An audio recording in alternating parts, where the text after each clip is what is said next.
Hello, church. Happy Monday. Despite the heavy rain, we are blessed because we now have water for our gardens and a good excuse not to exercise. Some days counting our blessings, well, it takes more of a reach. Today I read an article, though, that spoke to me, so I hope it will to you, because it began with this question: what do you need most right now? And the author suggested that how we answer that question now is radically different than how we would have a few months ago. Victoria Atkinson White, who's a managing director of leadership education at Duke University, writes these words. She said, recently a friend responded to that question by saying, I need someone to carry hard things with me. Notice that he didn't say someone to solve my problems or take them away. He simply needs someone to walk alongside one. He needs a holy friend, is what she said. And then she quoted theologian L. Gregory Jones, who defines holy friends as those who challenge the sins we have come to love, affirm the gifts we're afraid to claim, and help us dream dreams we otherwise would not dream. While those defining characteristics of holy friends are critical to human flourishing, they take an even greater importance in the midst of a pandemic. And she ends by saying, holy friends are what we all need most right now. I think that's a wonderful statement, great insight, and I concur totally.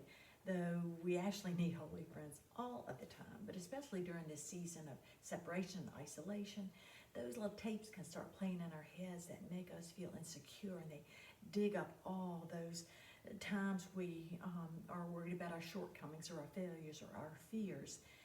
And during the pandemic, we are most vulnerable, both individually and corporately. You know, when we're tempted to answer when someone asks us on the street, how are you? We say, oh, I'm fine. You know, we're hanging in there, some cliche like that. When in truth, none of us is unscathed by this crisis, bottom line. That's why we need holy friends to whom we can speak the truth from the depth of our hearts, and those who can speak the truth to us as well. They challenge the negative messages that are rolling around, and they speak to us words of truth and peace and grace. And that's not all they do. Holy friends also help us to claim those gifts and those talents that maybe we have set aside or even forgotten exist. It's been said that times of desperation can also be times of tremendous innovation. When a crisis strikes, often that is a seedbed for creativity. And the author actually referred to something very familiar to us, Apollo 13, when in the wake of that devastating explosion, the NASA crew had to improvise with lunar materials in ways that were not designed to be used to get the crew safely home. And they did just that. They rose to the talents and rose to the challenge with using their talents in unexpected and life-saving ways.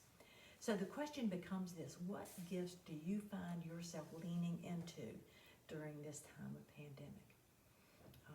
I know I've already confessed that I have a brown thumb, but I've picked up gardening, believe it or not. And I'm actually loving getting my hands dirty and watching those seeds sprout. And I knew it had really taken root, use bad pun, when I saw the rain today, and my first thought was, oh, my vegetables and my flowers are going to be so happy. That's a gardener talking.